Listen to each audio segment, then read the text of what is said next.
Valentino Rossi, arguably, is going to struggle to get through in this session. Taka Nakagami, we've seen down this weekend. Man, here he was so impressive last weekend in Nea Bastianini as a rookie. Yeah. The Ducati has that potential that he could stick a lap time in.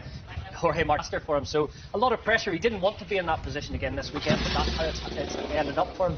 This man's been in the headlines. But it was funny his retort then that Valentino was maybe a little bit sensitive, but Brad, he's not scared to let the brakes off and dive down the inside. And so let's head over to commentary for this Q1 MotoGP from the Doha Grand Prix. Thanks very much, Susie. To go through plus one other, but the fact is that plus one other is not easy to tell who it would be, so you have to get it right. And if there's in the race on Sunday, less than 10 seconds off the win, so he knows how important qualifying is going to be for him as well. So you've got Bastian actually be in that top two at the end of this session. Yeah, and if Nakagami or Marquez can pull something out. I mean, they've both been on the deck in most sessions, actually. It's been quite bad for them, hasn't it? It's just not looking anybody else, but here it's just not an option. Not an option at all. Yeah, there is only one option. Silly sandstorm tonight. I know there's supposed to be some wind around tomorrow. I'm just hoping it's sort of what happened to Marquez wrestling with the Honda every single time. It's just the same old stories, and when they get to this position for they're in there, for example, it's ideal, but you might have to because of how the allocations are working over the weekend, and that's where we're seeing that. It is quite a unique track, but it just looks nervous, the Honda. It just doesn't look right. Do fancy him to have worked something out to challenge for victory on Sunday, as he said in that interview to us before the start of the weekend. 4.7, just where he was roughly during FP4 right before this session. Let's have a look at some of the other riders come through there. We've got our limits, and we've got our limits at this track. We've thrown everything at it, different frames, different setups, all kinds of. Hasn't suddenly dropped right to the back of the field again. No, it's just been the longest 3 weeks for them, stuck out. Danny Pedrosa's been testing at Portimao. He's got one at Jerez, that kind of thing already, so. Yeah, with Jorge Martin going through, you think, is there a chance of him sneaking through? Danilo Petrucci's someone who can take the brain out and leave it on the comes. It looks good. He's over a quarter of a second up through the first 3 splits, just about getting a clean exit, which it looked. 3, that's a decent lap time for Mir, takes him to the top of the timesheet. The problem is the 2 here, so he wants to try and make it as painless as possible. Petrucci into. Oh, he's got 0.3 of a second over everybody, Gav. The fear is that it's an attack, and he's one of the riders that we know can, we mentioned earlier, can put a lap together and risk respectful. But to explain it in more detail, you know where the limits are. You've been riding around here, they've done. You can break on into the corner and you go past that limit, or what you think is the limit, and you risk that crash. That's what we talk about with me. Main comment has been, though, he can't get the most out of a tyre on a 1 lap. He can't do a time attack. He said, I've done 12, as is him coming back in, isn't it? But Espargaro says, I can't make that change yet and understand how a bike works. You get all the information when you've got to go out cold with fresh tyres on and go straight to the limit, and like we've just talked about, got to carry more speed. Just thinking now about Joan Mir back in the garage. This is the point where a Davide Brivio will say to him, look, we have to go. In my position here, I would say you have to go, because the most important thing is to get into Q2. Riders that have got the potential to go faster than that lap time, it's not quite enough. If he'd another 10th on that, I think if he'd done it again, it's not worth the risk, is it? And waste the tyre off the back of it. And only have one go in Q2. Yeah. Warm, he knows what that limit feels like, and he's experienced. So it's not as bad. It's not ideal, but better than them. So Marini's going to want to jump on the back of him. In fact, actually, the 2 riders that are out there with him, I don't think Mir will be too bothered. No. Isn't there Bastianini when he's leaving there with 2? Is that saying 2 laps at it, do you think? I wonder what's going on there. He's had some issues. I have an excuse. Something's going on. Iker Lecuona in this one, you can see he's gone with a front medium tyre. Okay, we want you to do your fastest ever lap, and we're going to stick a medium front in. What's left in his allocation clearly as Aleix Espargaro put it on the 2 pole positions, of course, on the KTM last year pole, 5th in the championship on the Austrian bike. I'm not confident. Yes, the bike was moving around a lot, but he was expecting it. He knew what the bike was going to do. Hello, you did mention the rules in terms of slow sectors in MotoGP, so I can't see any penalties coming for it. People just trying to find a reason for him losing that factory Ducati ride last year, signing for KTM earlier, which worked out really well for him, but it's been a nightmare. To the top 4 in this session, so it'll be interesting to see how Aleix Espargaro finishes this lap. He's just about to come across the line. And he's wide there, Gav, really wide. What can he do on his second lap out on the tyre? Meanwhile, Danilo Petrucci.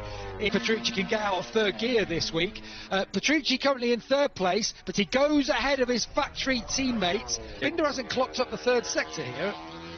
I'm just wondering if something's happened to him. He's there. Oh, he is in the final corner now. Marini! Ooh, wow! We weren't talking about him, were we? We didn't mention him.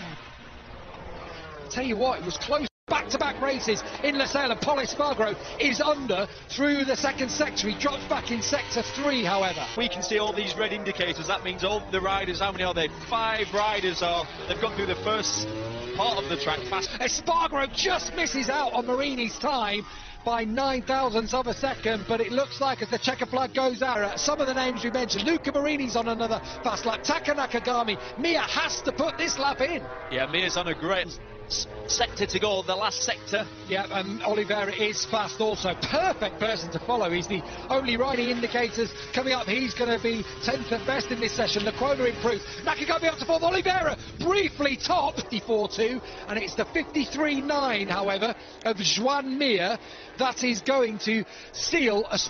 Aleix Espargaro isn't going to improve on 5th place in this session. Oh, look at Rossi, he's 11. Just tying themselves up in knots. Yeah, just got completely lost with the setting. That can happen, Gav. When you've been here so many days, I reckon we're going to start reading a new script. However, the world champion is back in Q2 as he managed... I've got the tyres here. He made a few barbs at Michelin, didn't he, over the last week? Yeah, he's basically saying that... He's done that, hasn't he? And you feel, if he can be in the mix at the start of a race, that actually... he can mix it up. Written off this race, to have him going through into Q2 suggests that when we do get back to Europe, and by 8,000ths of a second, Luca Marini was almost through to Q2. Yeah. It wasn't the case, however. Miguel Oliveira. Allows him that kind of ability to claw back any gap Yamaha may pull through the flowing section of the racetrack. He sounds confident with it. Speed and the straights and the twisty bits effectively between the Yamahas and the Ducatis. We've got 4 of the Ducatis. Fantastic MotoGP rider. His size, his stature, he's stocky, he's strong, he's aggressive, he hangs off really well, and he looks good. Direct qualification, flying the flag for Honda as test rider, but that tip-off, when he was starting to claw his way up the order, he was having a good free practice 4 session, losing the... And going out for Q2 as they all start to head out, and this is the man who has been fastest so far this weekend, Jack Miller. 1 KTM for Miguel Oliveira, and we have 4 Ducatis, 2 Suzukis. Qualified session of the year. Sorry, Gav, Miller looks fired up. Did you see him then? I love to see that. He was hitting himself, punching his McLaren of how they're going to attack this one-off lap. But when you get someone like Miller, he's got that sort of personality, hasn't he? He thrives. And clearly, qualifying is not as important for the Ducatis. Because they know they're going to start well. Yeah. He said it's more a case of pride. Yeah, red lines from FB 1, 2 and 3. Miller on top from Bagnaia in second. Zarco in third. Quartararo in the mix, but Jorge Martin, the 52.7 we saw for Pecco Bagnaia last week when he took pole position in that new all-time lap record. Or even a 52 like we saw Pecco do last Saturday. You'll be down. I'm sorry. The U set maybe from the previous session. As Jack Miller already, you can see just by his body language as he went into... You weren't with us earlier, there was a bit of a sandstorm, strong wind around the track. A bit of a sandstorm. A bit of one, not a full one. The wind does drop over there in Doha, so that's good news for everybody concerned. They can turn the Ducati rod. 1 lap pace wasn't there, but he'll want to be right in the mix because you feel that Frankie's the sort of rider, if he did... I always love the idea of Lorenzo riding with his fingertips. Yeah. And it's so true because that's what he did. You could see it. So we get our first look at the benchmark here in Q2 for the Doha Grand Prix. Martin is fastest on the second of the Pramac bikes. Jorge Martin, he means business this weekend. When he was world champion, he was a pole hound and he got a handful in Moto2 as well. So he's brought that qualifying form forward with him. That was the one that caused them a few issues last week. We'll go on board with Maverick Vinales, his first lap, 6th place. And Vinales, the question, can he make sure that he's up there on the grid today? You'd think so. Maverick can put in a one lap. Maverick should. Espargaro has any teeth left, the way he grits them together. Always brings something out in qualifying. Here he comes up towards turn 50. Calmer rider on it, but that allows you to be like that when you've got a faster motorcycle. On a 53.7. Well, that's impressive from Martin. He's right in the mix. Watch out for Jack Miller, though. Out of the final corner. While Fabio Quartararo is through in the third sector up there. Last week's poleman Pecco Bagnaia goes... Not much, so that's good to see. In terms of top speeds, 349 in terms of top speeds. So you think maybe the disparity between the Ducatis and the Yamaha, not as much with that little bit. Like that. Obviously that is the speed trap, so that doesn't lie, but the Yamaha comes out of the corners, so the first, let's say, through those fast corners, that takes some commitment. Here he comes up towards turn 15. Zarco last week, and you have to feel that if you're on the front 4 rows, you've got a decent enough chance of, and this is a short run. Motorcycles. That was Jack Miller, if you missed that in his interview, when asked about, I think it was Natalie who asked him about his starts. A great reaction in that race. Second MotoGP race for Jorge Martin. And as it stands, he's sitting in, just looks like a MotoGP rider. He's not too tall, he's strong, he's stocky, he's brave. And what a smart signing. If you remember, Ducati poached him really early on, because he'd been sort of groomed. Not that he wanted to commentate next to us, Gav. I don't think that was high in his priority of list things to do. Maybe that's 20 years from now. Pecco Bagnaia down there, pole position last week, currently in 5th place on the grid. It's going to be all changed though now. We'll be improving all the time, but look at the dust coming off the back of Oliveira's bike. If you get offline for a second, you're down. Yeah, holding people up, forcing people to go different lines to try and get past you. Yeah, and as we've seen over the years, especially at this track, creates more spin, which creates more wear. These are things to think about tomorrow. For now, Pecco Bagnaia last week at 52.7, and in Q1 Mir 53.9. Well, who's the 12th rider not to have set a lap yet? That can't be right. It said that it said that Mir had got a hard front. It's Oliveira actually who hasn't set a lap yet, but it does say hard if you look on the left hand side of your screens. If it's Bagnaia, all on used fronts. Meanwhile, Miller Espargaro on new front tyres. It's a big start last time and worked his way through, but as we think it's going to be a slower race, Maverick normally doesn't get good starts. He didn't get a thinking similar kind of strategies they're going to be employing. Vinales though on a decent lap, 9,000th outside. Jorge Martin there on the top, he's the one they're shooting at then in these final stages of qualifying 2. Maverick Vinales having the wherewithal to have a straight here. Yeah, I think he'll keep this. This should be enough for him. Should be. It is, yes. 2/10 of. Remember, he came through Q1, so he probably only had one tyre to play with and decided, unlike Mir, who went out on old tyres, to just sit tight. Maverick Vinales through the first sector, Neil, a quarter of a second under his own best time. He wants this one. 3 always work well for that Yamaha. Well, it's been 1 and 4 have been Ducati sectors, they say. The Ducati through turn 2 looks, Mabel's moved ahead of Mir and into 9th place. Mir takes it back from him, but 3rd row only for Joan Mir. He really wants to get high. That's what he's got. This is Maverick's last flying lap, isn't it? Yeah, with only 18 seconds to go. Still not talking about the Ducatis of Bagnaia. Out. This is Vinales' last go, and this is the benchmark. 53.2 lost time in sector 4, but Maverick through the first sector. Yeah, that's the Ducati sector though, isn't it? That's all about the horsepower as you go over the line through turn 1 and 2. And meanwhile, Espargaro's dropped off in the second sector. Miller doesn't like it. It looked like he's got it.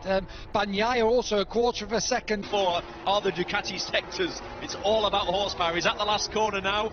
Looks like he's got it perfect. Zarco from nowhere. And what he got across the line. He goes. Yes! Martin, a 153.1. I don't believe it. Look at Francesco Miller behind him. Watch out for Jack Miller. Across the line we go. Miller can only go 4th. Quartararo is only 5th. The Pramac team principal and team manager have just got a 1-2 in MotoGP, and the 3rd. What can he do from pole position, Gav? He's going to have a second lead by the time he gets to turn 2. Stunning. I'm enjoying it. He made it wheelie as well, something the factory boys couldn't quite do yesterday. But Gigi Dall'Igna is around and beat these riders. But to actually do it in your second ever ride, Yes, we know the Ducati works round here, but he beat up. Doing the same, but it's the youngster Jorge Martin who's managed to stick it on pole position for the satellite Pramac team. In his head, but what I mean, once he calms down, once the adrenaline leaves his blood, he'll sit there and say, actually, we started. Ahead of Miller, Quartararo, Bagnaia. Ahead of him, however, the satellite bikes of Johann Zarco and the rookie The objective from the weekend, we know we have a good rhythm, so we're going to try to push tomorrow from the beginning. Great job, member. Thank you, man. Fantastic for the team 1 and 2 here in Qatar. That's pretty good for tomorrow, the race. Big congratulations. Merci. If we can fight for a top 6, will be great, and I will be super happy. Wonderful achievement, Jorge. Thank you, mate. Thank you.